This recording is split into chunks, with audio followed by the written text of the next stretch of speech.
Hello everyone. In this video, I will go over my solution to the problem named Stronger Takahashi taken from today's AdCoder beginner contest.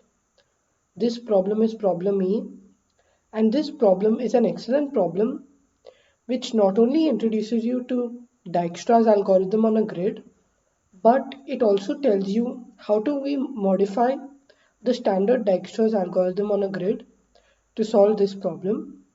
So what you learn from this video is how do we do Dijkstra's algorithm on a grid, and how can we modify Dijkstra's algorithm on a grid to solve this particular shortest path problem on a grid.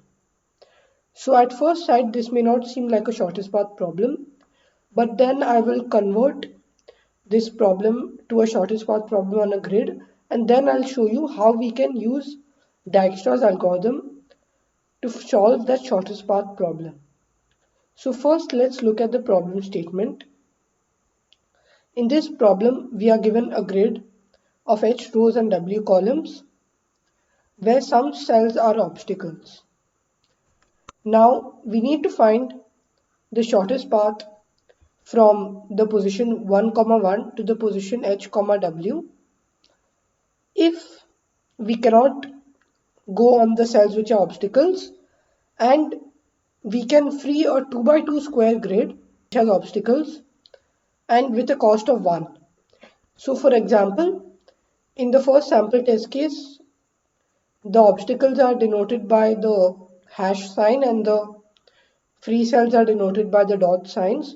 So in the first sample test case, the shortest path from this position to this position will actually be through by we basically free these 4 cells of obstacles, and what you'll notice is that from 1 we go over here and then we come down. Then since this cell is free of obstacles we can use it to come down, and then since this cell was also freed of obstacles in the first move we can go through that. Then we come to the next cell, then the next cell, and we finally reach H, W, which is the cell 5, 5. So we attacked, or we basically freed only one 2 by 2 square grid, and that's why the answer for this sample test case will be 1. And in the second sample test case you can see that we can directly go from 1 to H, W by without freeing any obstacles. So our answer for this sample test case will be 0. And in the third sample test case you can do it by hand and see that the answer will be 5. So let's first make a key observation which is required to solve a simpler version of this problem. So that observation is that if we consider a simpler problem where we destroy only one single cell at a time, because in this problem we have a weird operation of destroying a 2 by 2 cell. So that 2 by 2 square region is like not that easy to think about. So that's why we'll consider a simpler problem where we destroy only one single cell at a time. And then let's basically find the shortest path from 1, 1 to H, W, because like what they're asking us to do is find the minimum number of punches, or basically find the minimum number of blocks to destroy, and that is actually our shortest path, which I'll be telling you in just a minute. So what I'm saying is that we can solve this problem using Dijkstra on a grid, because let's say that we are at a position in the grid I comma j. So let's say that this row is I and this column is j. So this is the cell which we are at, and let's say we know distance ij to be the minimum number of obstacles we must destroy before we reach the I comma j cell. So we know that for the particular cell I. Then let's say that let's see where we can go from I comma j. So we can travel in one of 4 directions to one of these 4 cells, which are I comma j plus 1, I minus 1 comma j, I comma j minus 1, and I plus 1 comma j. So we can reach these 4 cells using either a cost of 1 or a cost of 0. And a cost of 1 is basically when that cell is an obstacle. So if the next position is an obstacle, there's a cost of 1 because we destroy that obstacle.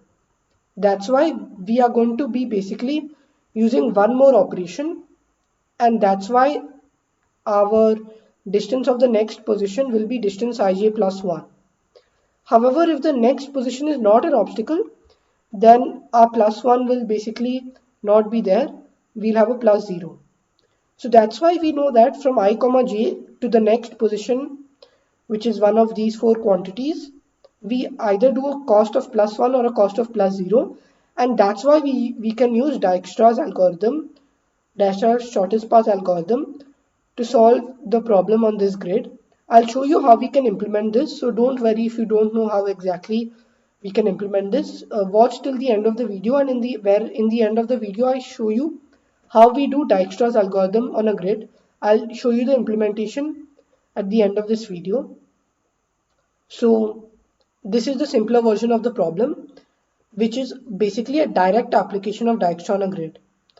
Now I'll show you how we can modify this normal Dijkstra on a grid to solve this problem. So in this problem, what we have is we can destroy a 2 by 2 grid instead of just a 1 by 1 cell. So that's the key distinction. So instead of a 1 by 1 cell, as in the first problem, we can instead destroy a 2 by 2 grid. So this additional allowance is actually going to help us build on the same idea over here, but the key observation is that we can go farther. So what this means is that, let's say we are at some cell I comma j, let's say that this is ith row and jth column. Then what you should notice is that from I comma j we have a number of options. The first option is that we destroy this 2 by 2 grid, which is in red. If we destroy this 2 by 2 grid, then we can basically reach all these 4 cells with a cost of 1. So that's why I just put a tick mark on all those cells. That's one case. The other case is that we destroy this 2 by 2 grid. Again, we can reach these 3 tick marks using a cost of 1. The other case is that we destroy this 2 by 2 grid, and the last case is that we destroy this 2 by 2 grid. However, this is just basically considering the grids which are including the current cell. If we consider the grids which are farther away from the current cell, like this or this or this or this or this, basically just consider many of these 2 by 2 squares which you will destroy, and you'll notice that whichever these 2 by 2 grids are there on the screen right now, those are the grids which if you destroy, you will be able to reach the tick mark cells. So that's why all the tick mark cells can be reached with a cost of 1, and that cost of 1 is basically the cost for destroying one single red square, or one single square of size 2 by 2. So that's why we know from I comma j we can reach all these tick mark cells using a cost of 1. However, if you think about like some other square, let's say over here, then it's clear we can't jump from here to here and reach that cell. That's why we won't consider those squares. We'll basically consider only those squares which we can reach within like just one jump. So whichever squares we can reach within one jump, we'll consider them. So you'll just need to do some work on your own to understand why this is fully true. Like, because there are a lot of possibilities over here, but if you think about it in a logical way, like for example, you could have thought of it in a clockwise manner. If you thought of it in a clockwise manner, then you'll be able to figure out that these are the only squares which we can reach with a cost of 1.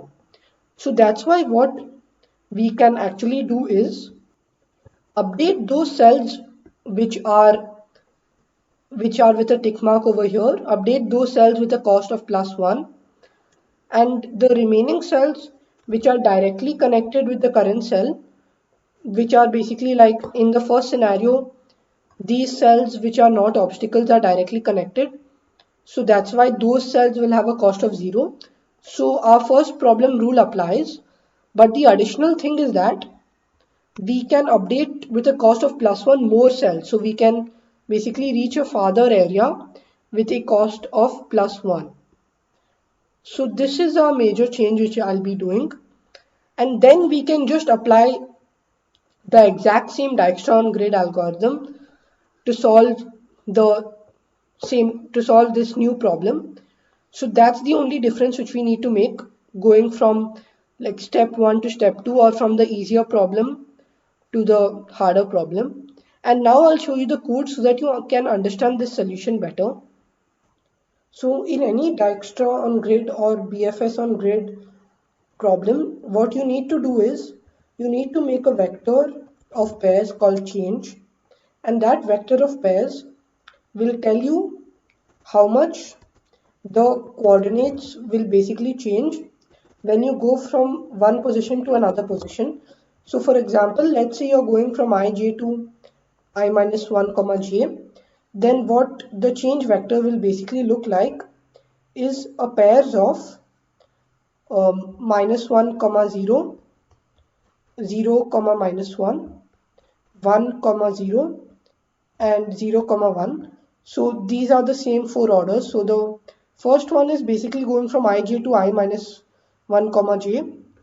The second one is going from ij to I comma j minus 1. The third one is going from ij to I plus 1 comma j. And the fourth one is going from ij to I comma j plus 1. And what this will help you do is, so let's say you're at some coordinate I comma j, then what you'll actually just need to do is add these two vectors, or just basically add the first value of the current I coordinate with the first value in the change vector, and you need to add the first value, if the second value which is j, to the second value over here. And in this way you'll basically get the next I value and the next j value which you need to update in the Dijkstra loop. So that's why you should first just make a vector which stores how much your I value and your j value will change when you go to an adjacent position. So what I did is I basically had something like this on paper, and what I did is I basically converted this to a big vector of 21 values. So over here, if you count the number of tick marks, there are actually 21 tick marks, and over here there'll be 21 change vectors corresponding to those 21 values which you'll go to in the end. This is a bit tedious, but like this is the only way which I could think of. So that's why if you have the logic on paper, then it's easier to just like convert the same image over here to these 21 change vectors. So after you've done that, you can come to the main function. In the main function, I take in the grid and I create a distance array with each value initially at a distance of infinity, which is 1e9. And note that distance ij is the shortest path from 1 comma 1, or like from 0 comma 0 to I comma j. I'm using 0 based indexing, but that doesn't matter in the solution. So from 0 comma 0 to I comma j, the shortest distance is showed in the distance of ij vector, and distance of 0 0 is 0. This is the base case. Then because 0 comma 0 is the start of the Dijkstra, then I have a priority queue which contains three values: the negative of the distance, the x coordinate, and the y coordinate, or basically the I comma j position. So the first, like the 1th index is I, the second one is j, and the 0th one is the distance. So this is I'm using the priority queue method. That's why If the distance ij is not equal to the value stored in the priority queue, then we continue. This is an optimization which I commonly use in Dijkstra's algorithm. Then I basically update the value for the nearby elements. Now let's look at how I relax the nearby nodes. So the way I do that is the change in the x is the first value in the change vector. So remember that this is a vector of pairs. So that's why the first value is the change in the x, and the change in the y, or the change in the I and the change in the j, are the first and the second values respectively in the change vector. And the next I coordinate will be I plus the change in the x. The next j coordinate will be the j plus the change in the y. And then what I do is, if the new position is not a valid position, then I continue. This is a standard check which you have to run in any BFS on grid or Dijkstra on grid. The second standard check which you'll need to run is the normal check for Dijkstra or for BFS, and that is if the cost plus the distance is, so basically another way to write this is, so if distance of next I of next j is less than or equal to distance of ij plus cost, we'll continue because there's no need to update the value for the next node, because that node already has a distance which is less than or equal to the current node's distance plus the cost to go to that new node. And what is that cost? That cost is just a 0 or 1, which I just told you. It will be a plus 0 if the cell is adjacent. So how do we check if two cells are adjacent to each other? Two cells will be adjacent to each other like only if the next position is not an obstacle and the next position is directly adjacent. So absolute value of I minus next I plus absolute value of j minus next j will basically give you the distance between I comma j and next I comma next j. So if that distance is 1, so in these four cases when the distance is 1, then it's an adjacent cell, and obviously that new cell must be free. If it's not free, we'll need to spend a cost of 1. We'll need to have a cost of 1 to free that cell, or to basically free that grid in which that cell comes. So that's why we need these two conditions to be met if the cost is 0. So then we do the relaxing of the edges. So the distance of the next node will be the distance of the current node plus the cost, and we'll basically push that next node to the queue.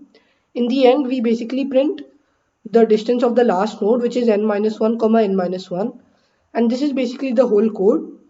So the only challenge which we faced in this code was to basically create this vector of pairs called change, because this is tedious. Other than that, the code which I showed you will be the standard code which you'll need to run for Dijkstra on grid. So let's just submit this code to see that it gets accepted.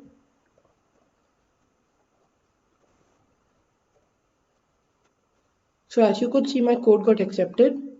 So in this video, we learned how Dijkstra's shortest path algorithm can be modified to solve a shortest path algorithm on a grid, and I showed you the general template for solving or for coding a Dijkstra shortest path algorithm on a grid question.